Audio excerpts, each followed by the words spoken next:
came to the World Am, first round. I want to say it was either first or second tee box. Took a real big swing, and I can feel pop, pop, pop in my back. And my back felt cold and wet. It was the strangest feeling. Didn't think anything of it. I wasn't in any pain, but my legs stopped moving. I was dragging them like I was walking through quicksand. And it was a very strange feeling. And all of a sudden I couldn't walk anymore. I wound up like 11 holes in, and I had to quit. So I withdrew from the tournament, and very upsetting that I had to do that, because you wait all year for this tournament. And just went back to the hotel room, waited for my husband to finish playing his rounds, and he wanted me to go to the emergency room down there, and I wouldn't. Went home, went to the emergency room. They told me that they couldn't help me, and went to a specialist, and he said that I'm killing my nerves down my legs, and if I don't have surgery soon, that I would never walk again.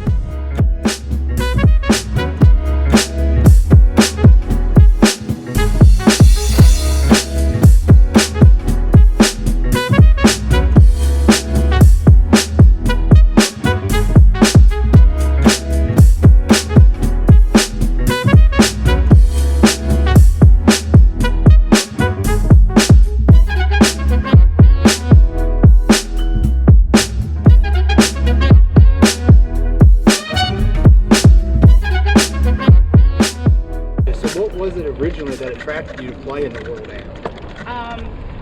So I play in New Jersey in a golf league that's competitive golf, and they all, at the end of the year, a team wins the trip to the World Am. So the first year that I won it, I went down and I was hooked. I like the competitiveness of it, the camaraderie of it, the people that you meet from all over the world, from your own state, United States, and worldwide. So it's pretty cool. Gotcha. And tell me a little bit, what keeps you coming back every year? Wanting to win. You know, you always want to win your flight. You always want to be in that last group on Friday, and it's something that you strive for. That's the key. Yeah, so, you know, obviously you want to win. That's why you go there. You know, now having this opportunity to work with a world-renowned golf instructor like Michael Breed, what are your expectations going into this, these lessons you're going to take with him? Hoping to break 80. I think I have one major goal is to break 80. So my lowest score is 81 and 80. Actually, 80 was my lowest score, and that was a few years ago, and I just have not broke 80. So I'm hoping that he gets me there and drops my handicap so I can play competitively in the first ladies division. Yep, so, you know, speaking of handicap, what is your current handicap? 14. 14. Now, going into this, do you have a goal of what you maybe like to see that handicap get down to after working with Michael? I was down to a 10 at one point, and I'd like to get back down to that 10. I'll tell you a couple of things that we go by, okay? One, no such thing as a stupid question. Whatever question you have, it's fine. And there's no such thing as a stupid answer. Okay, if I ask you something, you just I don't want to hear, well, this may sound like a stupid question. No, it's fine. Okay, and if I ask you something and you don't know an answer, I don't know, it's fine. My job is to know more than you know. If we go the other way around, we got a big problem. Okay? You might want to hire me then. Right, that's exactly right. Put me out of business, flip around, you can teach me.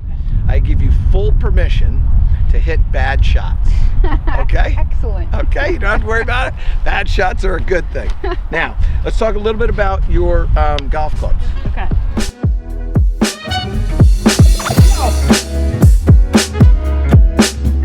How old are these clubs? 2 years.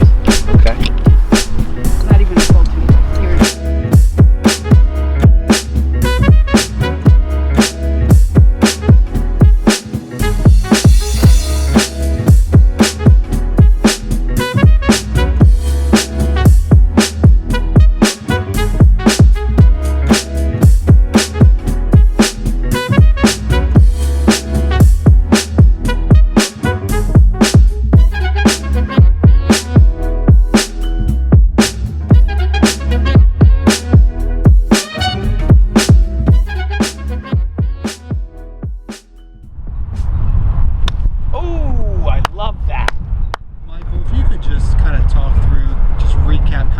you saw initially and what we're working on right now? What I saw was a lot of reliance on hands. So she's got very strong hands. It's actually not common for women to have strong hands and strong wrists. But when I ask her what she does, she's a softball player. Now I understand, yeah, she's going to have strong hands and wrists. And as a shortstop, in all honesty, you're going to have strong hands and wrists. That's the way you're going to operate. And so she relies on her strength, which is hands. Right? Great athletes are going to be shortstops, quarterbacks, things like that, and they're going to have great hands. They're going to have strong hands. And so she clearly has strong hands and wrists. So she relies on that asset.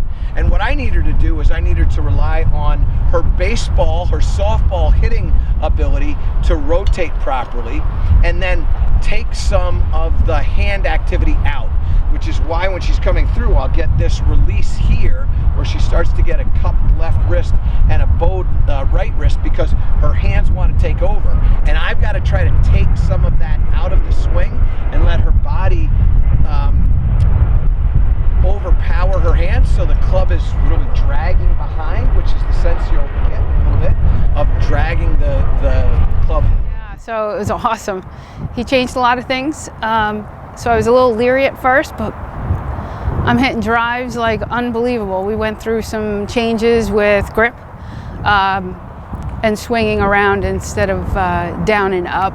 It's more of an around type swing, and something that I've never done before.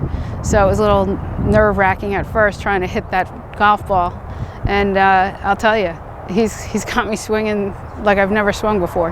And the greatest thing, which I didn't tell him, my back doesn't hurt. Usually after lessons, my back is sore for, hours, even into the next day. And my back is great. I feel like I didn't even swing. No pressure at all on the lower back. So he changed, whatever he changed my whole, the hips and the way that the body moves is just more connected.